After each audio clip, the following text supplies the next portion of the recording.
ಕಿಚ್ಚ ಸುದೀಪ್ ಕೈಗೆ ಸರಿಯಾಗಿ ಸಿಕ್ಕಿಬಿದ್ದ ಚೈತ್ರಾ ಕುಂದಾಪುರ್. ವೇದಿಕೆ ಮೇಲೆ full safe out. Chaitra Kundapur ಅವರನ್ನು ಏಕೆ ಟಾರ್ಗೆಟ್ ಮಾಡಿದ್ದಾರೆ ಎಂದು ಈ ವಿಡಿಯೋದಲ್ಲಿ ತಿಳಿದುಕೊಳ್ಳೋಣ. ನೀವು ಚಾನಲ್ಗೆ ಹೊಸಬರಾಗಿದ್ದರೆ ಸಬ್ಸ್ಕ್ರೈಬ್ ಆಗಿ ಹಾಗೂ ಬೆಲ್ ಐಕನ್ ಆನ್ ಮಾಡಿಕೊಳ್ಳಿ. ಕನ್ನಡದ big reality show big boss season 11ರ ಸ್ಪರ್ಧಿಯಾಗಿರೋ ಚೈತ್ರಾ ಕುಂದಾಪುರ್ ಅವರಿಗೆ ಕಿಚ್ಚ ಸುದೀಪ್ ಖಡಕ್ ಕ್ಲಾಸ್ ತೆಗೆದುಕೊಂಡಿದ್ದಾರೆ.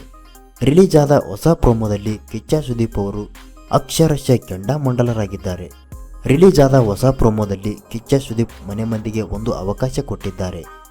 ಯಾರಿಗೆಲ್ಲ ನಾಮಿನೇಷನ್ ಮಾಡುವ ಅವಕಾಶ ಸಿಕ್ಕಿಲ್ಲ, ಈಗ ನಾನು ಕೊಡುತ್ತೇನೆ ತೆಗೆದುಕೊಳ್ಳಿ ಅಂತ ಹೇಳಿದ್ದಾರೆ. ಆಗ ಎಲ್ಲರೂ ಚೈತ್ರಾ ಕುಂದಾಪುರ್ ಅವರ ಹೆಸರನ್ನು ಹೇಳಿದ್ದಾರೆ. ಇದಕ್ಕೆ ಕೋಪಗೊಂಡ ಚೈತ್ರಾ 3 ಬಾರಿ ಕಳಪೆ ಕೊಡುತ್ತಾರೆ ಸರ್. ಆ 3 ಬಾರಿಯೂ ಉಸ್ತುವಾರಿ ಬಗ್ಗೆ ಕಾರಣ ಕೊಡುತ್ತಾರೆ. ಅದು ಒಳಗಡೆ ಎಷ್ಟು ಕುಗ್ಗಿಸುತ್ತೆ ಅಂತ ನಮಗೆ ಮಾತ್ರ ಗೊತ್ತು ಅಂತ ಕಣ್ಣೀರು ಹಾಕುತ್ತಾ ಹೇಳಿದ್ದಾರೆ. ಇದಾದ ಬಳಿಕ ಕಿಚ್ಚ ಸುದೀಪ್ ಅವರು ಕೂಡ ಯಾರು ನಿಮ್ಮನ್ನು ಕುಗ್ಗಿಸಿದ್ದಾರೆ ಹೇಳಿ ಅಂತ ನೇರವಾಗಿ ಕೇಳಿದ್ದಾರೆ. ಆಗ ಚೈತ್ರಾ, ಒಂದಷ್ಟು ಜನ ನನ್ನ ಮೇಲೆ ಒಪಿನಿಯನ್ ತೆಗೆದುಕೊಂಡಿದ್ದಾರೆ, ಅದು ನನ್ನನ್ನು ಕುಗ್ಗಿಸಿದೆ ಎಂದು ಹೇಳಿದ್ದಾರೆ. ಕಿಚ್ಚ ಸುದೀಪ್ ಅವರು ಹೇಳುತ್ತಾರೆ, ಆಗ ನೀವು ತೆಗೆದುಕೊಳ್ಳುವ ಹೆಸರು ಅವರನ್ನು ಕುಗ್ಗಿಸದಿಲ್ವಾ? ಬಾಣ ಕೊಡೋದಕ್ಕೆ ರೆಡಿ ಇದ್ದೀರಾ ಅಂದಮೇಲೆ ಬಾಣ ತೆಗೆದುಕೊಳ್ಳುವುದಕ್ಕೆ ರೆಡಿ ಇಲ್ಲ ಅಂದರೆ ನೀವು ಈ ಆಟಕ್ಕೆ ಪೆಟ್ ಇಲ್ಲ ಅಂತ ಎಲ್ಲರ ಮುಂದೆಯೇ ಹೇಳಿದ್ದಾರೆ.